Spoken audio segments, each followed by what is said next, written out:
Здравейте хора, какво става? Аз съм Стефан и днес ще поговорим малко повече за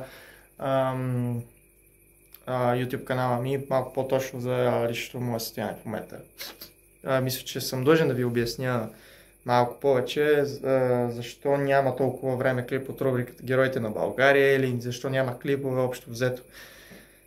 Истината, приятели, е, че претърпях операция, предна кръстна връзка, скъсана и двата ми менискуса на крака, вътрешния и външния.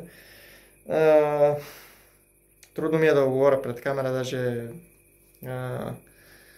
трудно е. Не мога да намеря правилните думи да го опиша, но искам да кажа едно на аудиторията, която ме следва. Пичове, не се предавайте, бъдете оптимисти, бъдете до края оптимисти, но бъдете в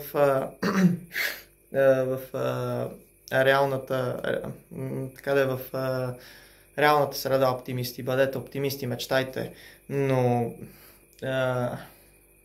живота е гаден, живота те прецаква, живота те рита, живота те мачка.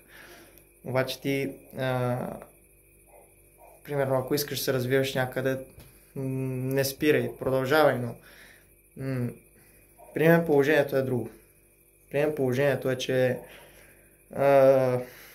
все още рехабилитацията ми върви и все още нещата са на кантар, дали ще мога да се завърна да игра в футбол някога.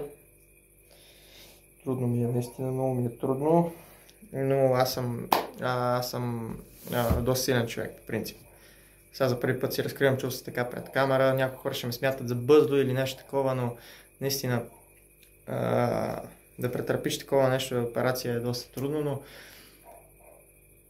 искам, просто това няма го обработвам, в смисъл клипа няма го обработвам, но искам да кажа на хората, които така се развиват на моите години, искам да послужа за пример, които изпадам в такава ситуация. Бъдете силни, бъдете реалисти, бъдете оптимисти, бъдете между двете, бъдете на кантар, защото как да ви го обясня, аз играя в футбол 3 годишен. Играл съм в едни от най-добрите школи в България. Това няма значение. Да дойде такъв етап от кариерата ти все още не си започнал на практика кариерата си, но преди всичко, преди ти се отвори шанс, нали, да се случи докато си във форма, докато си в спортна форма, докато тренираш. Да се случи е много гадно. Просто това нещо, което ми се случи, не искам да се случва на никой. Контузиите са неизбежни, в футбола неизбежни са в баскетбол, волейбол, във всякакъв вид спорт.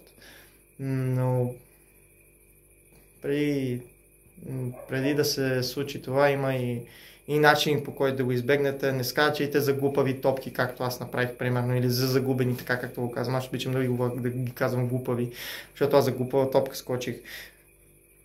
И така се получи, но искам да кажа само да се обърна към моята аудитория пряко. Клипове ще има, ще продължавам да качвам. От поредицата Героите на България ще има нов клип, някъде след 2 седмици сигурно, тъй като сега съм ангажиран тази седмица с сценарий да направя, да намеря място, тъй като тази локация, която снимах миналия път, клипа за Димитър Спизалевски, беше малко така на кълъп измислена на балкона, буквално се вижда отзад балкона, да е по-внушително, нали? Това няма да е тази локация, сигурно, но ще се опитам да намеря хубава локация и да снимам там. Няма да казвам за кой ще бъде клипа и просто ще ви оставя да си помислите. Ще сложа 3 имена в Instagram, в моя профил, на стори да гласувате за коя велика личност бихте искали да видите клип. Другото, което е другата рубрика, която мисля да създам е Живей здравословно без задръжки. Това ще е чисто нова рубрика, която ще покаже повече от спортистите на Враца, така повече хора, които искат да застанат и пред камера, да разкажат своите истории. Също така в далечно бъдеще, тъй като скоро няма да мога да тичам и да скачам и да играя. В далечно бъдеще съм замислил още една много интересна рубрика, така че се надявам да се абонирате тези, които не сте се абонирали, нали, приканвам ви да се абонирате още в 5-та минута на клипа, но това няма никакво значение. Който иска да се абонира, който няма иска да се абонира, да сещате се. Това исках да ви кажа, пичове. Животът е труден, но справям се. Дано всичко да е наред, стискам палци отново да се завърна силен. Ако не се завърна, ще е наистина голям тежък удар за мен, но живота продължава, пичове. Толкова много неща има в живота.